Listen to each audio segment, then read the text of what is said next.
Hey gang, what's going on? Yeah, there's a big mess sitting out here because my dumb butt didn't park Clifford the right way and water went down that way. There's two holes in that toolbox, goes up, and then this toolbox is not watertight, so it whipped up in there. Got everything in the bottom, which is all this stuff sitting out here. Got it all wet, including my power inverter, which kind of sucks. But this is the second time it's happened. I've got to either put the toolbox up. I think I just need to put that toolbox up on a couple of blocks, get it up so that the water has a chance to drain before it siphons into the box, because we did get some rain last night. I picked that up alongside the road. You can see the line of water right there. We got about 1.5 inches of water, but the drain holes in the truck are really tiny. And because of that, I wound up with all kinds of wet stuff. So these guys have been out to see the sunlight recently. That's not what this is about. This isn't even about Big Bill, or Pearl, or Willie, or Onyx, or the Hoss. What does that leave? All that leaves the Garden Mark Squire, the old landlord, and Ugly Alice. The little yo man over there is not going to the tractor show, but the tractor show is among us. And instead of starting on Wednesday like it usually does, it starts tomorrow on Tuesday, the 20th of August, instead of the 21st. So, what do we got here? Well, I'm going to be setting Ugly Alice up with the Stickler log splitter. I'm going to have some chunks of wood back here in the carryall so that I can demonstrate it on occasion when I'm not out visiting people. But I had a thought on mounting that, and the thought was that I could mount a 6-inch wheel adapter, leave my tire on, and still mount the Stickler. So we'll see if that works out. If not, no big deal. Jack it up, block it, this wheel comes off. This wheel over here will get strapped down. I will loosen the differential bolts so that this wheel will free spin, so it'll be a one-wheel peel tractor, so it won't hurt anything.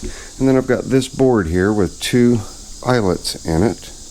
I think you can see them. And I'll just ride up over that board and it will sit with a strap on it to keep that tire from spinning, because it'll still want to walk away just a little bit. And that'll take care of that. Then, of course, I've got to get all my stuff gathered up to take to Portland. In the event of a power outage, it's nice to have a little generator. This is a nice little 2,000 peak amp inverter generator, so it's safe for charging phones and laptops and sensitive electronics. A couple of gas cans, because for some reason I'm the only one that takes gas cans out. And then I picked up one of these Lifetime coolers. At a fraction of the cost of a Yeti. And when I went to Nashville, Indiana, I took this down, and the ice that I put in on, it was either Thursday or Friday, the ice that I put in was still there when I got back home Sunday evening. This thing claims to keep the ice for up to 5 days, this particular size. And it's also considered somewhat bear resistant, as is evident. I don't know if you guys can see that right there. Bear, certified bear resistant. But I really like that cooler. But that's not what this video is about. This video is not about my show tag. This video might be a little bit about this bag and what is in this bag and what it attaches to. So I'm gonna pause the camera, take a break, because these two guys are gonna get a nice good bath, because they still have Portland mud on them from last year. Poor things, just so neglected. But we're gonna take a break real quick. We're gonna run out to the shop and take a look at something else. We'll be right back. Alright, it's a hot and humid one out, so I've got the fans going and the AC going. So pardon the background noise if you please. What's in the bag? Let's look at what's in the bag first. In the bag, in the bag, in the bag. Okay. Unwrap. Oh, look. Let's try it again. There we go. That's a caliper. This would be the caliper to what I'm about to show you that I picked up yesterday. There's supposed to be a shoe there. All that's left is the little heavy metal backing plate for the shoe.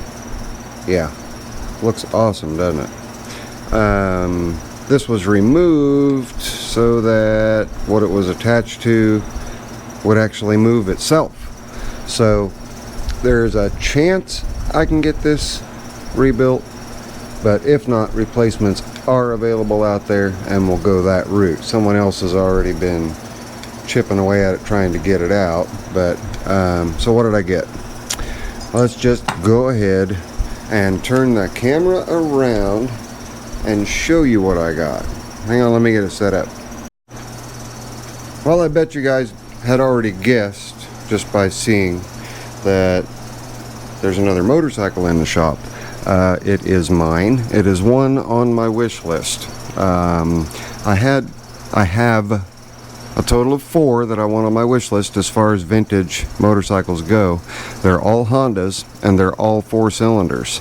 It's the CB350F, which I have, the CB550F, the CB750F, and the CB900F.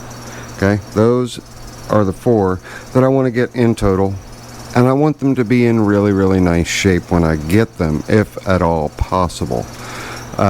This one has sat for quite a long time. We're going to try to discover exactly how long by looking under the seat and seeing if the last registration is actually there. So I'm going to pop the seat. Oh, and the motorcycle has already been named thanks to Miss Zippo, who just absolutely nailed it. Wow, that's uncommon.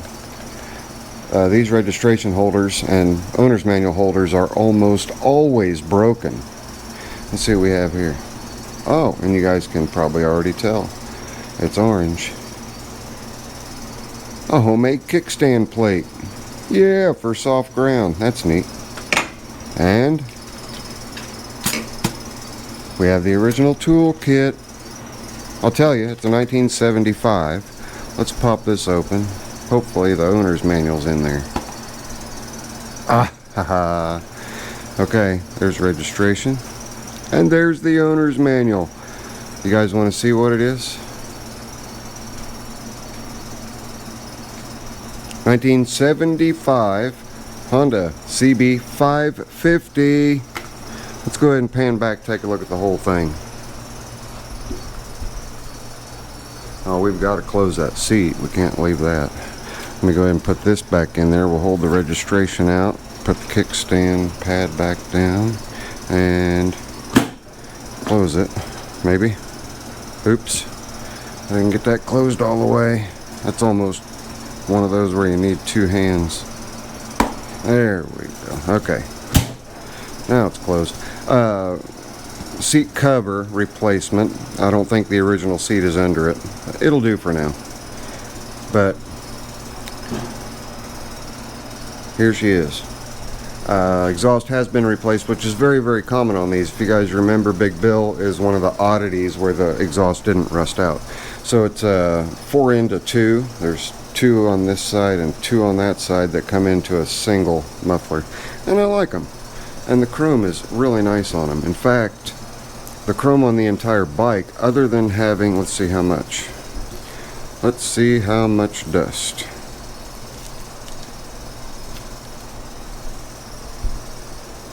Plate year 2003, if you can read through the plastic. Let me move that out of the way a little bit.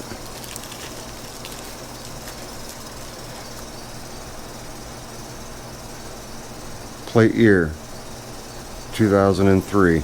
That was the last time this bike was registered. 16 years ago it has been sitting in a controlled climate environment, much like Big Bill was. And everything is free on it. The engine spins free. The clutch is not stuck. The only thing that was stuck was the front caliper.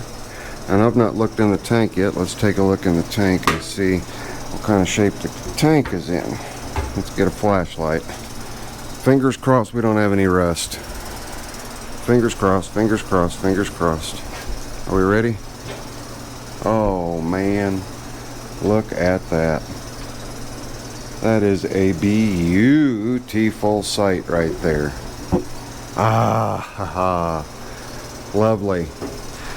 Sun fade, these were not UV resistant paints used back in 1975. So sun fade, there was very little you could do to keep that from happening. Very little at the time. You didn't have UV reflective waxes or anything like that. I see one little tick in the tank right there. It's just a itty bitty one. See if there's any more dents in the tank. I see no more dents on this side. This is, if you guys can catch the brilliance of the color here, that's what the whole tank would have looked like brand new. I don't remember the exact name of it, but obviously it's orange. I'll tell you guys the name of it here in just a minute. And it's a nice thing about the way that this was kept is a tell-all when you have, these are your 4 carburetor overflow hoses. So in case a float sticks or something like that, fuel's going to come out. Well, we have one with a screw run into it. What does that tell you? It means we have one stuck float. Hopefully not a bad float. We've got our ID stamped down there. As I said, CB550F 4-cylinder. Newer tires, which is really nice. It does have back brakes. I needed the back brakes because I just kind of pushed it and rode it up here. It was actually a neighbor that had it. It's a really nice, good, clean bike. It looks like it, I don't think it went for a heavy spill. Looks like it was just laid over on its side, but not moving, and just scuffed up the end here, scuffed that up. Let's check the rest of the engine casings and everything. Yeah, we just have a little bit of boogering right there. That's it. Just right there, and a tiny little bit on the alternator case right there. It does have spark. I do know that. Did not try to start it. All I did was just crank it over to make sure the engine was free with the key switch on and just a quick little kick of the pedal with a battery pack on it, and we do have spark, so we're in really good shape there. Original key location, only one key, but it's the dual position where you have the accessory position, and the key should come out of the accessory position, but then we have the standard ignition run position and then off. I will more than likely relocate that up here like I do on all of my Hondas. Boy, it's really nice to see a good clean tank. Even the cap is in good shape. The gasket's a little rough, so I'll probably order a new I'll order a rebuild kit for it. Maybe. There we go. It has 30,650 miles on it. And you can tell by the gauge faces just a tiny little bit of paint separation at the 2 screws over here on the speedometer. The odometer still looks good and crisp. A little bit of fading on the orange. That could be just due to the 30,000 mile ride that this thing has taken. It still has the turn signal horn. Whether it's connected or not, I don't know. Here's our odometer. Nope, here's our odometer. This is your odometer reset. Let's see if that works. Can't do very much right now. Yep, works fine. Cool.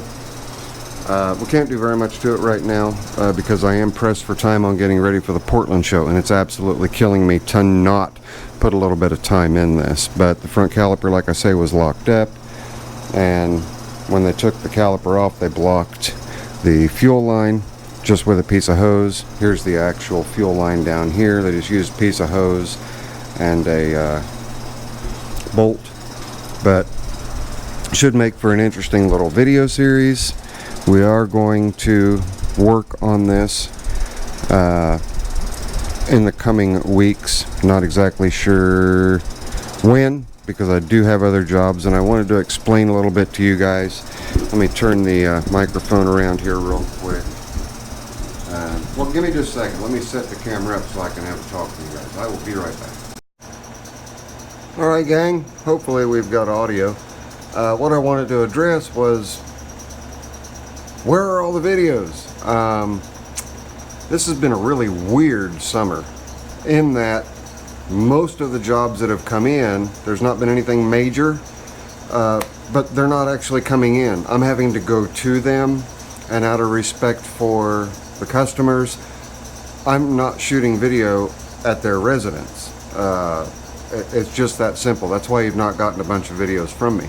I do have repairs that need to be done. I do have things that need to be finished on my list. I've got to get Winnie's head gasket replaced, which you guys are probably tired of hearing of. I've also got to finish up Trader, which we may or may not be able to see right over there because my phone locked up on my face. Aggravating thing. I just went through about 20 minutes of an update trying to get the app on my phone to work right, and it's still not doing it. But anyway, what everything boils down to and why you've not gotten a bunch of videos from me is I've not been in the shop. Literally, I will walk in the shop, I will grab whatever extra tools I might need for the job, and I'm out of here. And that's the way it's been most of the summer. And like I said, most of the jobs that were here were real quick, simple little jobs that came about when I just happened to be home and in between house calls. So yeah, I do house calls. Hey, it decided to start working again. It's got a mind of its own. But that's why there's not been a bunch of videos. I sincerely apologize for that, but like I said, I'm not going to invade a homeowner's privacy with the world and project it to the world. Just not going to do that. So that's why you've not gotten very many videos from me this summer. I'm thinking about dialing back on the house calls just because there's a lot of work, larger jobs that can be done here, and it'll also give me a little bit more free time and give me the ability to limit what it is that I actually do. I just do this as a hobby. I don't do it for an income. I do it as a hobby.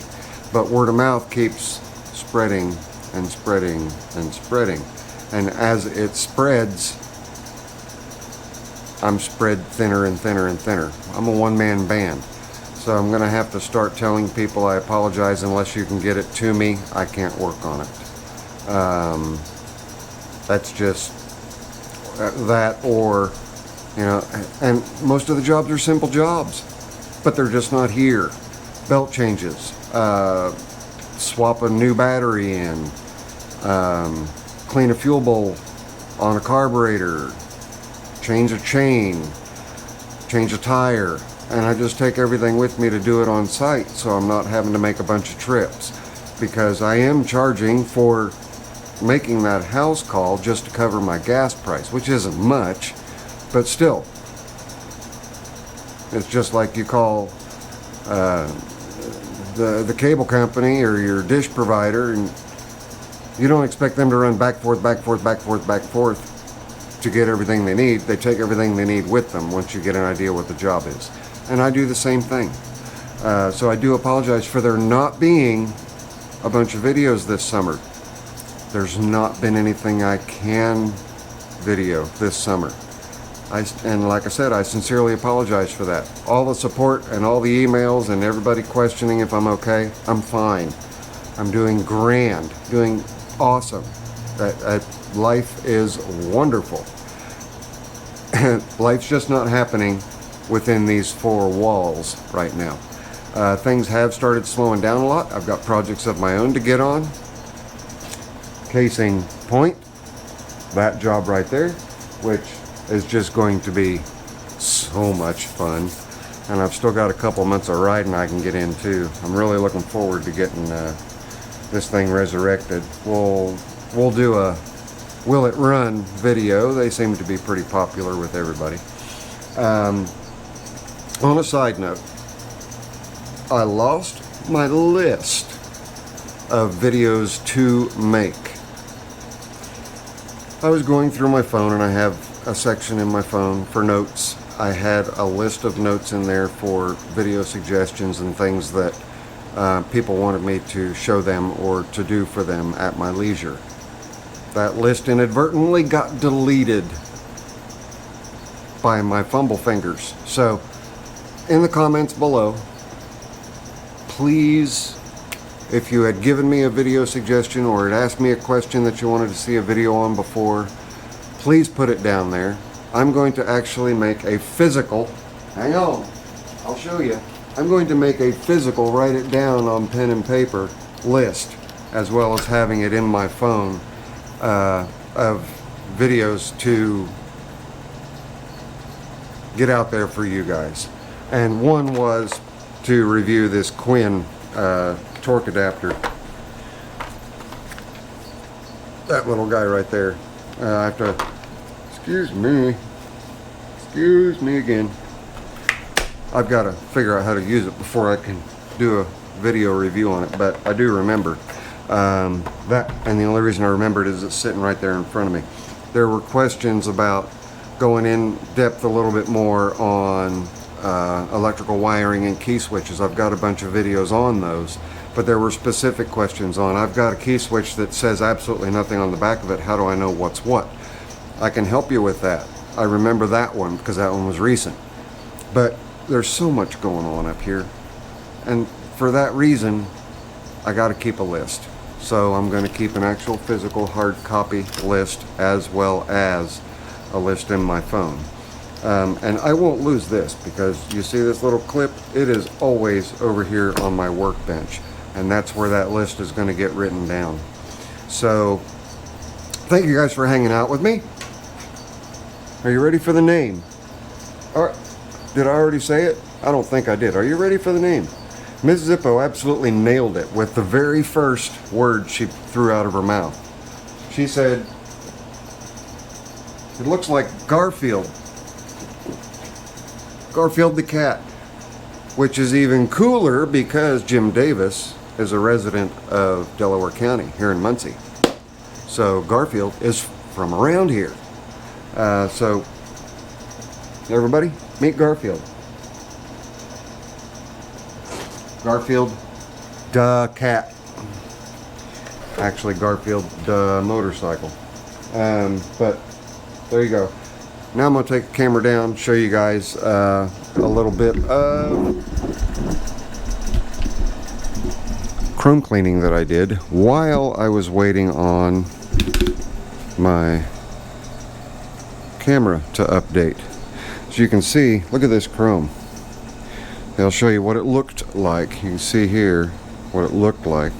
Just looked kind of crummy. Look how nice that chrome came up. Oh, and then the wheel. Look. Oh, you can't see it very well. Let's see here. No, you still can't see it very well. At least I can't. The chrome on the wheels came up really nice, and you can see this shiny little bit right here. The muffler came up looking really, really nice. This bike's going to clean up and just be gorgeous. It is, and like I said, it's got some nice newer tires on it, so I won't have to worry about throwing tires on. Let's see what the brand name is here. Well, never heard of it. They're Barracudas. I guess I'll have to look that up and see. And I also need to make a stop right here, because all that's stopping the center stand is the mufflers. Don't want that. So I'm going to have to make a longer stop in there if I'm going to keep these. Finding an original set is just probably not in the cards at all. But anyway, we're going to go ahead and wrap it up. I wanted to introduce you guys to Garfield and also give you a huge apology for the lack of videos as of late. And the lack of videos, like I said, is just simply because I have not been here within these four walls. But there's a lot going on in these four walls. Trader didn't get finished for the show, which sucks. Smokey is still here. I haven't even had time to get photos and get it listed. Same thing with the other two gold wings. I've got Triple X over here with a big exhaust fan sitting on top of it. That has yet to have an engine transplanted into it, so I can show you guys the wonderful work that my good friend Ron did, Biggie Rat did, on making a 64 Landlord hydrostatic powered. But there's just a lot going on in here. Stuff will happen inside these four walls. Plus, down there, you guys in the comments, give me suggestions on videos. Hopefully those of you who have left them in the recent past remember what you were needing, and I can rebuild my list and get my list taken care of by getting some videos shot for you guys. So we're going to go ahead and close it out. This is your friendly neighborhood Zippo. If you guys would please, and you're not already, I know a lot of people hate asking, but if you like these videos, you can subscribe and then hit the bell icon and be notified every time I post a video. And then here and over here are just a couple of random videos. I promise you, I'll see you on the next one.